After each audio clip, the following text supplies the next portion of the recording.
Y bien, queridos amigos y hermanos, en esta mañana, en este día nuevo, para compartir contigo una pequeña meditación acerca de unos versículos, creo yo, bastante conocidos y muy profundos, sobre todo muy sentido, que debemos tener presente siempre en nuestras vidas. Libro de Lamentaciones, capítulo 3, los versículos 22 al 24, dice así la palabra del Señor. Lamentaciones 3, del 22 al 24. Es por la misericordia de Jehová que no somos consumidos, porque nunca decayeron sus misericordias. Nuevas son cada mañana, grande es tu fidelidad. Mi parte es Jehová, dijo mi alma, por tanto en él esperaré. Amén. En esta mañana quiero eh, meditar acerca de estos versículos que son tan conocidos, ¿no? Y como siempre decimos y sabemos, ¿no? Eh, este, este pasaje de las Escrituras lo escribe Jeremías, ¿no? Y el profeta Jeremías, el tan conocido profeta Jeremías. Y siempre decimos que para poder hablar acerca de un versículo de la Biblia, siempre como para entrar en tema, por más que sea una meditación breve, es necesario estar en contexto, ¿no? Hay inclusive un refrán muy utilizado inclusive en las congregaciones, cuando predican algunos predicadores o algunos siervos del Señor, que dice, ¿no?, que un texto sin el contexto es un pretexto, ¿no? O se transforma en un pretexto. Bien, y cuando hablamos de contexto, ¿en contexto qué es? En contexto lingüístico, por ejemplo, ¿no? Ese conjunto de conocimiento y creencias compartidos que hace que en ese intercambio verbal son oportunos para producir e interpretar sus enunciados. Es decir, es aquello que le da sentido a una frase, a un versículo, a un texto, ¿sí? Y cuando nosotros hablamos de contexto, también entendemos que tenemos que ubicarnos tanto espacial como temporalmente, o sea, en tiempo y en espacio. Y si nosotros nos ubicamos en tiempo y en espacio, aquí Jeremías, que es el autor, como dije al comienzo, de este libro de Lamentaciones, de estos versículos, Jeremías está justamente lamentando por lo que hizo su pueblo y lo que estaba sucediendo, ¿no?, acerca de la destrucción de Israel, ¿no?, de Jerusalén específicamente, ¿no? Él hace por eso se llama Lamentaciones, ¿no?, justamente la ruina de Jerusalén, ¿no? Él hace todo este libro completo en forma de poesía, ¿no?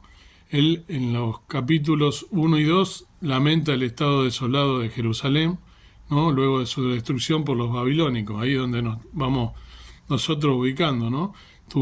Recuerdan que estuvo cautivo y lo destruyeron los babilónicos y después llevaron inclusive cautivo a varios, entre ellos Daniel el profeta, ¿no? En el capítulo 3, Jeremías ora pidiendo la liberación de Judá y expresa su esperanza en Jehová, ¿sí?, cuya misericordia los recibe los que confían en él. En el capítulo 4 compara las condiciones de los judíos antes y después de la destrucción de Jerusalén y se aflige al considerar la lamentable situación del pueblo y reconoce que esas condiciones son el resultado del pecado. Y en el capítulo 5, que tiene 5 capítulos, ruega en oración por los que sobrevivieron la destrucción de Jerusalén, suplicando a Dios que advierta su desolación, le perdone y le permita regresar a Jehová y ser restaurados como pueblo, ¿no? Entonces, bueno, habiéndonos ya ubicado en tiempo y en espacio, nosotros ahora vamos a analizar este texto, ¿no?, qué es lo que dice. Y estaba hablando yo el otro día con una hermana muy querida, y ella fue la que mencionó, luego de intercambiar, una fiel oyente de este canal y de las meditaciones que a diario yo subo, Y bueno, ella me mencionó, contándome o recordándome, porque yo lo sabía, porque conozco bien a toda su familia, hace muchos años que nos conocemos, a todos sus hijos, una hermana mayor que yo, pero eh, al cual quiero mucho, y a sus hijos también los conozco, son más o menos algunos de mi edad, otros más grandes, y hemos compartido mucho tiempo, ¿no? De chicos, sobre todo en la casa del Señor, y con distintas actividades, ¿no? Y reuniones de jóvenes y demás. Pero estoy hablando hace muchos años atrás. Y bueno, cada uno siguió su vida, su rumbo, y ella me comentaba acerca de una de sus hijas, y bueno, una afección que tuvo, no viene al caso ni siquiera dar nombre ni tampoco mencionar cuál fue la afección, pero sí, por supuesto, que ella la preocupaba en grande forma y recordaba, ¿no? Eso que había sucedido hace tanto tiempo y que era una enfermedad grave, ¿no? Una enfermedad de la considerada hoy en día bastante grave y que inclusive no suelen no tener cura. Y ella mencionaba la misericordia de Dios, ¿no? Porque a su hija como que le habían dado poco tiempo de vida y poca esperanza, y sin embargo Dios eh, muchas veces, yo digo, ¿no? Cómo actúa por amor y por misericordia, como ella misma expresó sus palabras, recordando el versículo 23 que acabo de leer yo, ¿no? De las misericordias de Dios que se renuevan cada día.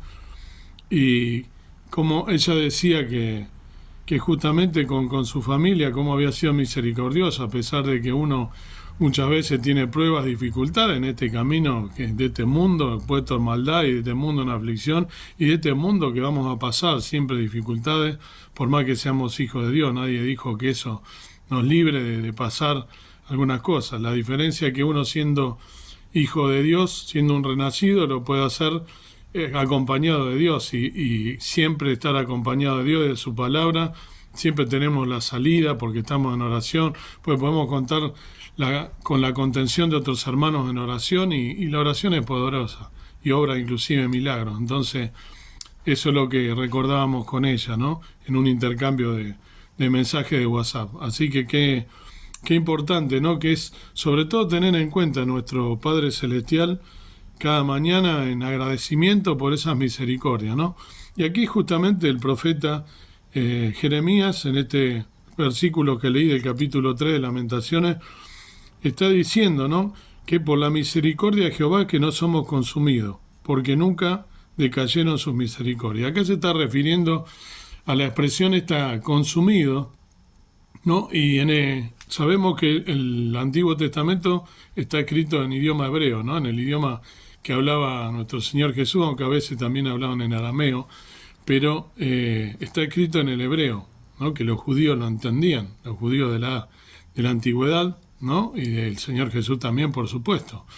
Y en hebreo esta palabra consumir, o este término consumir, significa devorar o tomarlo entero, ¿sí? Tanto la palabra como la actividad están entretejidas a lo largo de la Biblia, ¿no? Así que el concepto de consumo no es ajeno a Dios, ¿no? Y en este caso, con consumir, entonces sería devorar, ¿no? Tomarlo entero. Y acá justamente el profeta lo que recuerda es que no fue ese pueblo consumido en ese momento, o sea, no fue devorado del todo por Dios a pesar de su pecado, por su misericordia, ¿no? Por la misericordia de Dios, que castiga, que corrige, porque Dios dice: al que ama castiga, corrige al pueblo de Israel tantas veces que nos lo ha corregido. Y nosotros, que como siempre digo que no somos mejores que el pueblo de Israel, ¿cuántas veces merecemos ser consumidos, merecemos ser devorados, merecemos ser directamente, ¿no? Que estábamos, como recuerda ese versículo tan conocido de la palabra del Señor y del Nuevo Testamento, porque estábamos destituidos de la gloria de Dios por nuestros pecados, como consecuencia de nuestros pecados, de nuestros delitos, ¿no? Y de esas cosas que obramos en nuestra carnalidad, inclusive siendo renacidos e hijas de Dios. Como muchas veces nosotros debemos dar cuenta, ¿no? De la misericordia de Dios, que como hablábamos con esta hermana y como está expresado acá, ¿no? Que bien lo expresa Jeremías, Cómo la misericordia de Dios que se renueva cada mañana, como sigue después, nuevas son cada mañana, grande es tu fidelidad. Cómo nosotros podemos contar con esa fidelidad, ¿no? De nuestro Dios, de nuestro Padre Celestial, y también, por supuesto, expresado en la persona de nuestro Señor Jesucristo, que tuvo misericordia de nosotros al venir a este mundo, a morir por cada uno de nosotros, siendo el mismo Dios, anonadarse, hacerse un ser humano, hacerse hombre, porque era verdadero Dios y verdadero hombre. Hay muchos que inclusive no creen o descreen que el Señor Jesús haya sido verdadero Dios y verdadero hombre. Y Él lo expresa, porque Él tuvo sentimiento como lo tenemos nosotros, Él lloró, Él tuvo hambre, entonces fue hombre, está escrito en la Biblia, es lo mismo que nosotros, la gran diferencia es que era Dios y venció la muerte y además no pecó. Esa es la gran diferencia que hay, ¿no? Nosotros, por supuesto, estamos inclinados al mal, de continuo solamente al mal, dice, ¿no? La palabra de Dios, no hay justo ni a un uno, y por eso estábamos destituidos de la gloria de Dios.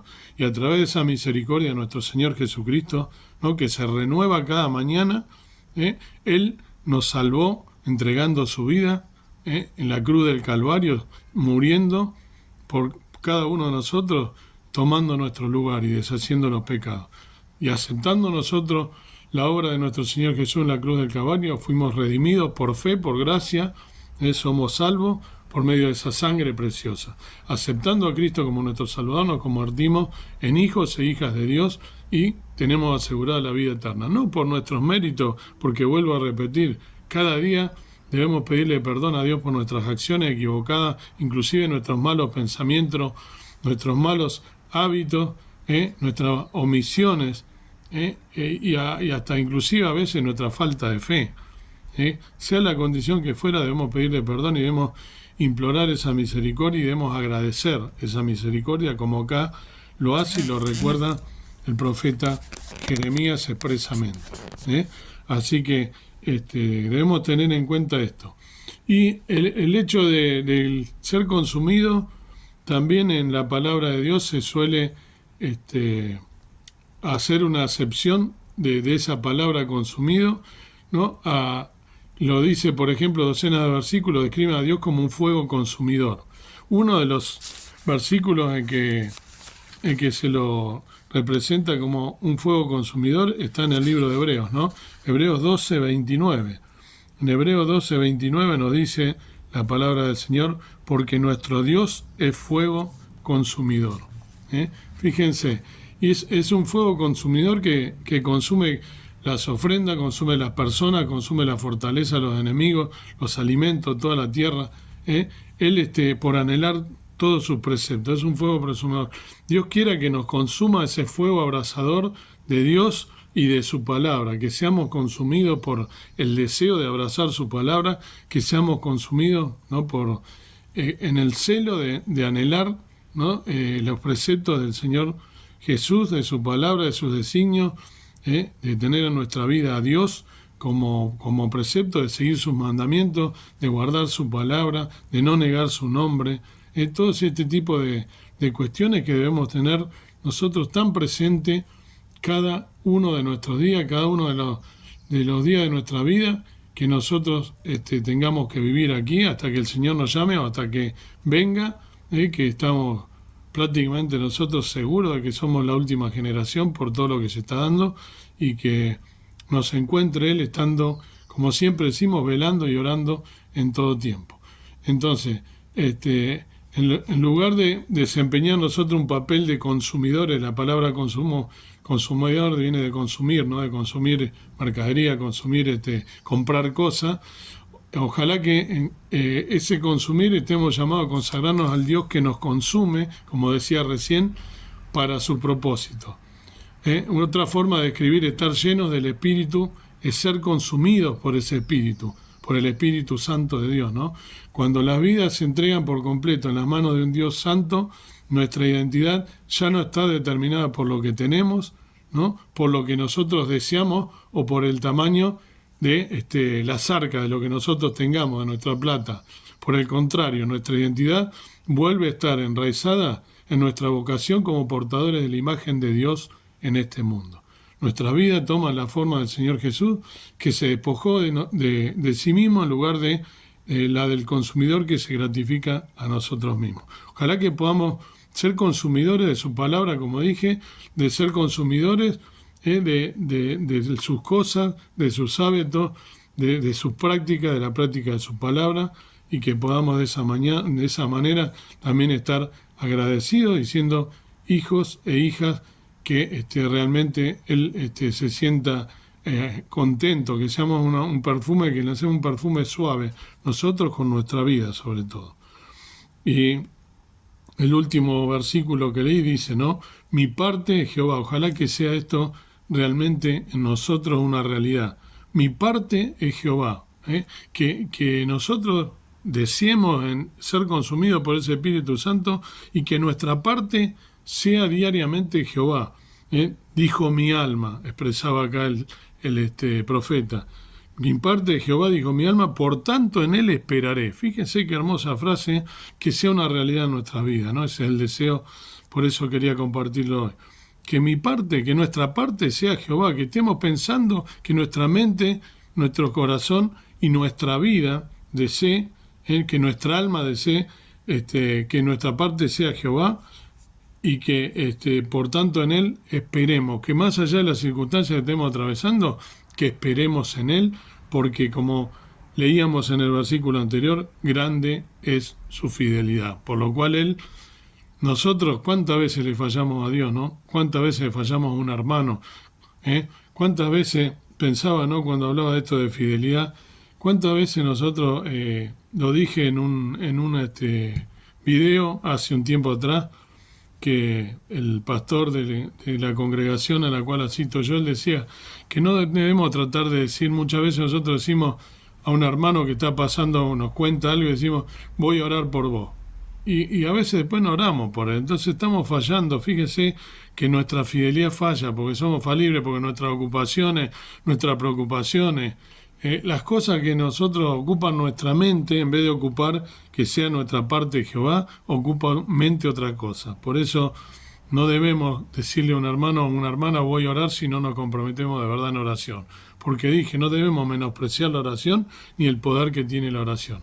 Debemos orar los unos por los otros, pero orar de verdad. Si me comprometo y digo voy a orar por vos, debo hacerlo. Hacerme mi tiempo para orar específicamente y personalmente, dedicarle tiempo a la oración por ese hermano o hermana que está pasando necesidad y que yo le dije expresamente que voy a orar por él. Dios quiera que podamos entonces, que este texto sea, que estos versículos sean una realidad en nuestra vida, que tengamos presente que las misericordias de Dios se renuevan día tras día, que no somos consumidos gracias a esa misericordia y que seamos consumidos por el fuego abrasador de su palabra, que Él nos consuma el Espíritu Santo de Dios que habita en nuestro ser, que sea una realidad, una llama ardiente y que podamos expresarlo con nuestra práctica todos los días. Y que nuestra parte sea Jehová desde el alma, desde lo más profundo de nuestro ser, para de esa manera esperar en Él y confiar porque su fidelidad no es como la nuestra. Él no nos va a fallar. Que Dios te bendiga. Amado Dios, amado Padre Celestial, gracias por recordarnos esta palabra tan profunda que expresó el profeta Jeremías en este libro de Lamentaciones, en esa realidad que sufrió el pueblo de Israel por su castigo, el castigo por sus pecados, por sus omisiones, por la falta de apegarse a Dios, por su idolatría. Ayúdanos a nosotros a no ser idólatras, a dejar de lado todos nuestros ídolos, que también los tenemos en esta vida, toda nuestra materialidad, nuestra carnalidad, nuestros deseos, que solamente ocupe nuestra mente Jesús, el Espíritu Santo de Dios, que nos llene nuestra vida, que seamos consumidos por la palabra, que podamos vivir agradeciendo por tu misericordia, por tu paciencia, por tu amor, por tu benignidad, por todas esas cualidades y más que día a día nos demuestra y que gracias a ello nosotros podemos contar contigo. Que sabemos que eres fiel, que no eres como nosotros, que fallamos, que somos todos falibles, que tu amor es verdadero, real, tu misericordia todos los días se renueva, que podamos expresarlo que podamos vivir una vida pensando en ti y que podamos de verdad también esperar en ti, confiar más allá de las cosas y circunstancias que nos rodean. Gracias por todo lo que nos das, que es más de lo que merecemos. Gracias por Jesús, por morir por nosotros, por ser nuestro Salvador. Gracias te damos por todo y te pedimos perdón por todas nuestras omisiones. Te pido personalmente que me perdones las veces que te fallo, que no hago las cosas que tú me pides y me encomiendas que haga, por estar paveando en otras cosas. Ayúdame a hacerte fiel hasta el día de tu venida. Ayúdanos a mantener viva la llama, el deseo el fuego ardiente del Evangelio, de la palabra de Dios, que podamos contarle al mundo lo que has hecho por nosotros. En el nombre precioso de Jesucristo, nuestro amado Salvador. Amén. Que Dios te bendiga y que tengas un día en victoria y gozando las misericordias de Dios.